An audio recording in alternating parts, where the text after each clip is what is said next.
नमस्कार, स्वागत है आप सभी का आपके अपने यूट्यूब चैनल टीचिंग अड्डा 2.0 पर। आज हम यूपी स्पेशल जीएस लेकर आए हैं। फटाफट 50 क्वेश्चनों का श्रृंखला। चलिए पहला क्वेश्चन शुरू करते हैं। भारत की खोज किसने की थी? चार विकल्प आपके सामने, Vasco da Gama, Fahien, Alberuni, Ibn Battuta. तो आपका जो उत्तर सही होगा वो सही होगा कौन? Vasco da gamma. तो भारत की खोज किसने की थी? वास्को डी गामा भारत की खोज करने वाला पहला व्यक्ति था। चलिए दूसरी बात करते हैं। दूसरा क्वेश्चन, भारत की मानक समय रेखा कौन सी है? भारत की 82 अंश 5 डिग्री पूर्वी देशांतर, 82 अंश 5 डिग्री उत्तरी देशांतर। तो आपके पूर्वी देशांतर जो है पहला वाला विकल्प क्या होगा? सही होगा। चलिए अगला क्वेश्चन है, अर्जुन पुरस्कार की शुरुआत किस वर्ष हुई? अर्जुन पुरस्कार की शुरुआत किस वर्ष? 1947, 1949, 1961, 1983। तो अर्जुन पुरस्कार की जो शुरुआत हुई थी आपके 1961 ईस्वी में हुई थी। चलिए अगले क्वेश्चन की तरफ चलते हैं। मैग्सेसे पुरस्कार पाने वाले पहले भारतीय कौन हैं? विनोबा भावे, रविंद्रनाथ टैगोर, दयानंद सरस्वती, गोपाल कृष्ण गांधी। तो आपके जो उत्तर होगा वो सही होगा कौन? विनोबा भावे। मैग्सेसे पुरस्कार पाने वाले पहले भारतीय विनोबा भावे हैं। चलिए दूसरा क्वेश्चन, अगला क्वेश्चन आप चलते हैं। स्वांग किस राज्य की प्रसिद्ध नृत्य कला है? स्वांग किस राज्य की प्रसिद्ध नृत्य कला है? कर्नाटक, हरियाणा, तमिलनाडु, उत्तर प्रदेश। कर्नाटक, हरियाणा, तमिलनाडु, उत्तर प्रदेश। तो चलिए बताइएगा। अब क्वेश्चन जो सही होगा वो आपका हरियाणा। ठीक, हरियाणा आपका महत्वपूर्ण। चलिए अगले क्वेश्चन की तरफ चलते हैं। कोई विधेयक धन विधेयक है या नहीं, इसका फैसला कौन करता है? लोकसभा स्पीकर, लोकसभा अध्यक्ष, भारत का प्रधानमंत्री, भारत का वित्त मंत्री। तो जो विधेयक धन विधेयक है या नहीं, ये इसकी फैसला जो है आपका कौन करता है? लोकसभा अध्यक्ष, या हम कह सकते हैं। चलिए अगले क्वेश्चन की तरफ कहते हैं, तंबाकू पर पूर्ण प्रतिबंध लगाने वाला विश्व का पहला देश कौन सा है? जापान, चीन, अमेरिका और भूटान। चार विकल्प आपके सामने। तंबाकू पर पूर्ण रूप से प्रतिबंध लगाने वाला आपका पहला देश, विश्व का पहला देश भूटान है। भूटान पहला देश। चलिए अगले क्वेश्चन की तरफ चलते हैं। राष्ट्रीय मतदाता दिवस प्रत्येक वर्ष किस दिन मनाया जाता है? राष्ट्रीय मतदाता दिवस 24 जनवरी, 25 जनवरी, 25 नवंबर और 26 जनवरी। बताइएगा। तो आंसर आपका जो सही होगा वो 25 जनवरी को मनाया जाता है। क्या? राष्ट्रीय मतदाता दिवस। अगला क्वेश्चन, भारत का संवैधानिक मुखिया कौन होता है? भारत का संवैधानिक मुखिया कौन होता है? प्रधानमंत्री, राष्ट्रपति, लोकसभा अध्यक्ष, उपराष्ट्रपति। तो भारत के संवैधानिक मुखिया के रूप में जाना जाता है आपके राष्ट्रपति के रूप में। भारत का प्रथम नागरिक राष्ट्रपति माना जाता है। अगला क्वेश्चन आपके सामने है।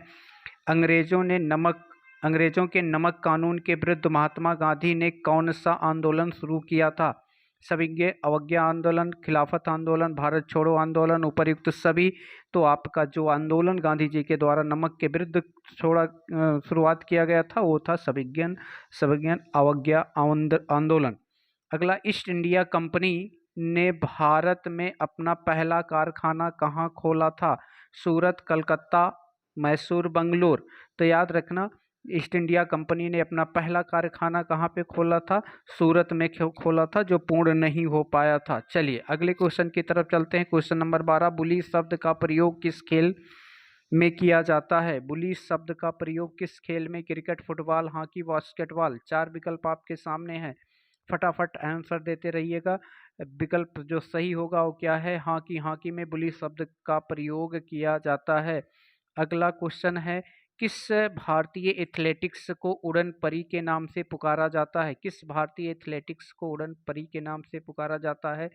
हिमा दास, मीराबाई चानू, पीटी ऊषा। इनमें से कोई नहीं। तो पीटी ऊषा को उड़न परी के नाम से जाना जाता है। भारत की उड़न परी अगर पूछा जाता तो याद रखना पीटी उषा को जाना जाता है। अगला क्वेश्चन, निम्नलिखित में से किस शहर को झीलों की नगरी कहा जाता है? जयपुर, उदयपुर, नैनीताल, वाराणसी। तो आपका विकल्प आपके सामने है, उत्तर चूज करिएगा। और जो उत्तर सही होगा आपका है क्या? उदयपुर। उदयपुर राजस्थान, इसे क्या का झीलों का शहर कहा जाता है। अगला, आर्य समाज की स्थापना कब की गई थी?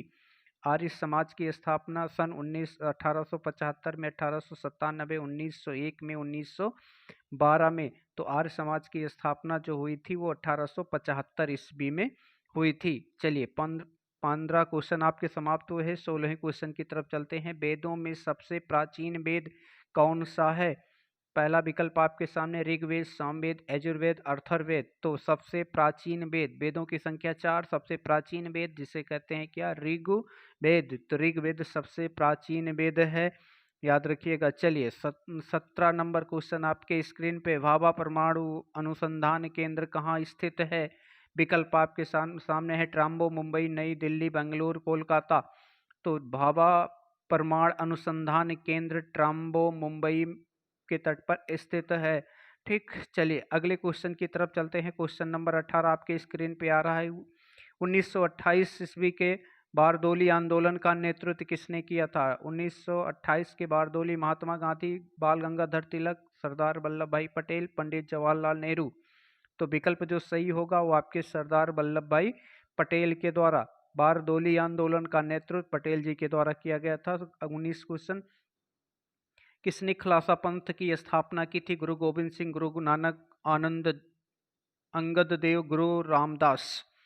तो खालसा पंथ की स्थापना गुरु गोविंद सिंह के द्वारा किया गया था। क्वेश्चन नंबर 20 आपके स्क्रीन पे आ गया। चलिए भारत की पहली महिला आईपीएस अधिकारी, पहली महिला आईपीएस अधिकारी कौन है? सरोजिनी नायडू, आनंदीबाई जोशी, अनुजम आरा, किरण बेदी। तो आईएएस अधिकारी आपकी कौन है? किरण बेदी भारत की पहली आईएएस अधिकारी हैं। अगला क्वेश्चन आपके स्क्रीन पे, कथक किस राज्य का शास्त्रीय नृत्य है? कर्नाटक, तमिलनाडु, उत्तर प्रदेश, हरियाणा। तो कथक किस राज्य का? तो याद रखना कथक आपके उत्तर प्रदेश का शास्त्रीय नृत्य है। बहुत ज़्यादा पूछा गया प्रश्न है, यूपी स्पेशल है, सभी लोग शेयर कर दीजिएगा। अगला है चाइना मैन शब्द का प्रयोग किस खेल में होता है? चाइना मैन क्रिकेट, हॉकी, पोलो, कबड्डी, किसमें किया जाता है? तो याद रखना ये क्रिकेट का है, क्रिकेट का शब्द है। चाइना मैन शब्द क्रिकेट के खेल से में प्रयोग किया जाता है। क्वेश्चन नंबर 23, ऑस्कर पुरस्कार का संबंध किस क्षेत्र से है? साहित्य, सिनेमा, विज्ञान, चिकित्सा। 4 विकल्प आपके सामने, इन चारों विकल्पों में जो सही विकल्प है आपका वो है सिनेमा। ऑस्कर किससे संबंधित है? सिनेमा से संबंधित है। चलिए अगले क्वेश्चन की तरफ चलते हैं। क्वेश्चन नंबर 24, पटना का प्राचीन नाम क्या था? पटना का पाटलिपुत्र, सोलोन, हस्तिनापुर, वैशाली। तो पटना जो आपके बिहार की राजधानी, तो याद रखना पाटलिपुत्र के नाम से प्राचीन में जाना जाता था। चलिए अगला क्वेश्चन है, निम्नलिखित में से किस भारतीय राज्य की राज्य भाषा अंग्रेजी है? नागालैंड, सिक्किम, मणिपुर, केरल। 4 विकल्प आपके सामने, सही विकल्प का चयन करिएगा और वो राज्य होगा कौन? नागालैंड की राज्य भाषा क्या है? अंग्रेजी है। अगला क्वेश्चन आपके सामने, क्वेश्चन नंबर 26, बांदीपुर अभयारण्य किस राज्य में स्थित है? बहुत ही इंपॉर्टेंट है। उत्तर प्रदेश, कर्नाटक, पश्चिम बंगाल, मध्य प्रदेश। ये सारे प्रश्न आपके यूपीपी और अन्य एग्जामों में आए हुए हैं सभी। तो ये किस राज्य में है? आपके कर्नाटक, कर्नाटक में बांदीपुर अभयारण्य राज्य। अगला, कौन भारतीय राष्ट्रीय कांग्रेस का प्रथम मुस्लिम अध्यक्ष थे? Badruddin तवैया, Mohammad Ali Jinnah, Maulana Abul Kalam Azad, M A Ansari. तो याद रखना बदरुद्दीन तैयब जो है पहले मुस्लिम कांग्रेसी अध्यक्ष थे। अगला, किस मुगल शासक ने दीन-ए इलाही धर्म चलाया था? बाबर, हुमायूं, अकबर, शाहजहां। तो दीन-ए इलाही चलाने वाला मुस्लिम शासक कौन था? मुगल काल का शासक कौन था? तो अकबर था। अकबर ने दीन-ए इलाही धर्म चलाया था। अगला क्वेश्चन है, इंद्रधनुष में कितने रंग होते हैं? इंद्रधनुष में कितने रंग होते हैं? पहला 5, 7, 6, 7, 8। तो याद रखना इंद्रधनुष में कितने रंग होते हैं? 7 रंग होते हैं। इंद्रधनुष में कितने रंग होते हैं? 7 रंग होते हैं। अगला याद रखना, पराश्रयी तरंगों की आवृत्ति कितनी होती है? 2000 हर्ट्ज, 2000 हर्ट्ज से अधिक, 2000 हर्ट्ज से कम, 20 से 2000 हर्ट्ज के बीच, और 20 हर्ट्ज तो याद रखना 2000 हर्ट्ज से अधिक होती है आपके पराश्रयी तरंगों की ध्वनि। अगला याद रखना, भारतीय संविधान में पहला संशोधन कब किया गया? 1949, 1951, 1952, 1967। तो भारत में पहला संशोधन जो किया गया था वो 1951 में हुआ था। भारतीय संविधान का पहला संशोधन 1951 में हुआ था। अगला, डूरंड कप का संबंध किस खेल से है? डूरंड कप का संबंध किस खेल से? हॉकी, क्रिकेट, फुटबॉल और जूडो। बहुत ही इंपॉर्टेंट प्रश्न है, सभी लोग शेयर कर दीजिएगा ज़्यादा से ज़्यादा लोगों के पास। चलिए, आंसर आपके सामने है क्या? फुटबॉल। डूरंड कप का संबंध किससे है? फुटबॉल से है। उत्तर प्रदेश की पुलिस में वर्दी आपको पाना है तो इस क्लास को जरूर पढ़ना होगा। अभिज्ञान शाकुंतलम के लेखक कौन थे? कालिदास, मुंशी प्रेमचंद, रविंद्रनाथ टैगोर, जयशंकर प्रसाद। अभिज्ञान शाकुंतलम के लेखक हैं आपके कौन? कालिदास। कालिदास के द्वारा लिखी गई यह ग्रंथ है अभिज्ञान शाकुंतलम। अगला, भारत में पहले कानून मंत्री कौन थे? भारत के पहले कानून मंत्री कौन थे? डॉक्टर सर्वपल्ली राधाकृष्णन, डॉक्टर भीमराव अम्बेडकर, सरदार वल्लभ भाई पटेल, अबुल कलाम आजाद। तो याद रखना, कानून मंत्री आपके थे कौन? डॉक्टर भीमराव अम्बेडकर जी थे। अगला क्वेश्चन आपके स्क्रीन पे, सन 1907 में शुरू किया गया साहित्य का प्रथम नोबेल पुरस्कार किसे दिया गया था? रुयार्ड किपलिंग का, Rabindranath Tagore, Mother Teresa, Rudolf Christoph को। तो याद रखना, रुयार्ड किपलिंग को जो है पहला नोबेल पुरस्कार दिया गया था। अगला, ख्वाजा मोइनुद्दीन चिश्ती की दरगाह कहाँ स्थित है? ख्वाजा मोइनुद्दीन चिश्ती की दरगाह कहाँ? हमें अजमेर, जयपुर, नई दिल्ली, चित्तौड़। तो याद रखना, ये जो स्थित है आपका कहाँ है? अजमेर में स्थित है। ख्वाजा मोइनुद्दीन चिश्ती की दरगाह कहाँ स्थित है? अजमेर में स्थित है। अगला, सालारगंज म्यूजियम किस शहर में स्थित है? सालारगंज जंग जो याद रखना, हैदराबाद, जयपुर, बेंगलुरु और श्रीपट्टनम। तो याद रखना, तीन में सबसे ज़्यादा कहाँ पे स्थित है? ये आपका हैदराबाद में स्थित है। इस प्रश्न का 37 का जो है क्या होगा? फर्स्ट सही होगा। सम्राट अशोक ने किस युद्ध के बाद बौद्ध धर्म अपना लिया? कलिंग युद्ध, हल्दी घाटी युद्ध, चौसा युद्ध, इनमें से कोई नहीं। तो याद रखना, ये जो विकल्प सही होगा वो किसका सही होगा? वो कलिंग युद्ध। कलिंग युद्ध के बाद महान सम्राट अशोक ने जो है बौद्ध धर्म ग्रहण कर लिया था। अगला, दुनिया की सबसे लंबी नदी कौन सी है? दुनिया की सबसे, अमेजन नदी, नील नदी, मिसिसिपी, यांगत्से नदी, यांगत्से नदी। चलिए बताइएगा कौन सा? नील नदी। नील नदी जो दुनिया की सबसे लंबी नदी है। अगला, कौन सा खनिज हृदय की धड़कन को नियंत्रित करता है? कौन सा खनिज? पोटेशियम, जस्ता, तांबा, एल्युमिनियम। हृदय की धड़कन को नियंत्रित करने में सबसे ज़्यादा योगदान देने वाला खनिज है कौन? पोटेशियम। अगला क्वेश्चन आपके स्क्रीन पे है, मलेरिया की दवा क्विनैन किस पौधे से प्राप्त होती है? यूकेलिप्टस, पीपल, सिनकोना, उपर्युक्त सभी। तो आपका विकल्प आपके सामने है। तो ये प्रश्न का उत्तर जो सही होगा वो कौन सा है? सिनकोना। सिनकोना जो है मलेरिया की दवा क्विनैन का निर्माण करने में सहायक होती है। दुनिया में सबसे दुनिया में सबसे बड़ा जीवित पक्षी कौन सा है? शुतुरमुर्ग, हमिंगबर्ड, बाज, गिद्ध। तो आपका जो उत्तर सही होगा वो कौन सा है? शुतुरमुर्ग है। शुतुरमुर्ग है, अफ्रीका में सबसे ज़्यादा पाए जाने वाला जीव है। अगला क्वेश्चन, मनुष्य ने सबसे पहले किस जंतु को पालतू बनाया? कुत्ता, बिल्ली, घोड़ा, बकरी। तो मनुष्य के द्वारा पालतू बनाया जाने वाला सबसे पहला जीव जो था वो कौन सा था?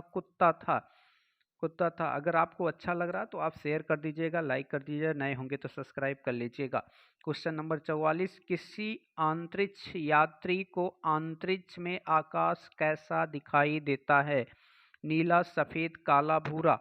तो उत्तर जो सही होगा वो होगा आपका क्या? काला दिखाई देता है। यूपी एसएसपी के लिए बहुत ही इंपॉर्टेंट प्रश्न है, ऑल इंडिया के लिए भी इंपॉर्टेंट प्रश्न है, शेयर कर दीजिएगा सभी लोग। एटीएम का पूर्ण रूप क्या है? Automatic teller machine, automatic teller machine, all time money, automotive teller machine. तो याद रखना ऑटोमेटिक टेनल मशीन एटीएम का पूर्ण रूप से। अगला है सूर्य की सतह का लगभग तापमान कितना होता है? 500 अंश सेंटीग्रेड, 600 अंश सेंटीग्रेड, 6000 अंश सेंटीग्रेड, 60,000 अंश सेंटीग्रेड। तो 6000 अंश सेंटीग्रेड सूर्य की सतह का तापमान होता है। अगला, सवाना घास के मैदान किस महाद्वीप में है? सवाना घास के मैदान किस में? एशिया, अफ्रीका, यूरोप और ऑस्ट्रेलिया। तो याद रखना जो विकल्प सही होगा वो कौन सा है? अफ्रीका महाद्वीप में। सवाना घास के मैदान अफ्रीका महाद्वीप में। अगला क्वेश्चन आपके स्क्रीन पे, किस संविधान संशोधन द्वारा पंचायती राज लागू की गई? 71वें, 72वें, 73वें, 74वें। तो भारतीय संविधान में पंचायती राज व्यवस्था 73वें संविधान संशोधन के द्वारा लागू की गई। अगला क्वेश्चन आपके सामने, यदि भारत का राष्ट्रपति इस्तीफा देना चाहे तो अपना इस्तीफा किसे सौंप सकता है? उपराष्ट्रपति को, लोकसभा अध्यक्ष को, प्रधानमंत्री को, सर्वोच्च न्यायालय के न्यायाधीश को। तो सौंपेगा किसको? उपराष्ट्रपति को।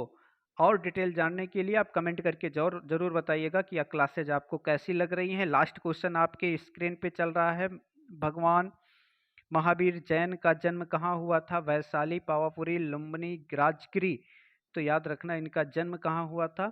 वैशाली में हुआ था। ठीक, कहाँ पे हुआ था? वैशाली में। तो ये 50 क्वेश्चनों का सेशन आपको कैसा लगा? आप लोगों को यदि अच्छा लगा तो अपने चैनल को सब्सक्राइब कर लीजिएगा और ज़्यादा से ज़्यादा लोगों के पास शेयर कर दीजिएगा। और यदि अच्छा लग रहा है तो कमेंट करके लाइक कर दीजिएगा। और लाइक करने के बाद यदि ये लग रहा है कि कुछ और सुधार चाहे तो कमेंट जरूर करिएगा। मैं आपके कमेंट का इंतजार करूंगा। आपके साथ हमारे साथ इतने समय तक बने रहने के लिए आप सभी को धन्यवाद। फिर मिलते हैं अगली क्लास में। नमस्कार, जय हिंद।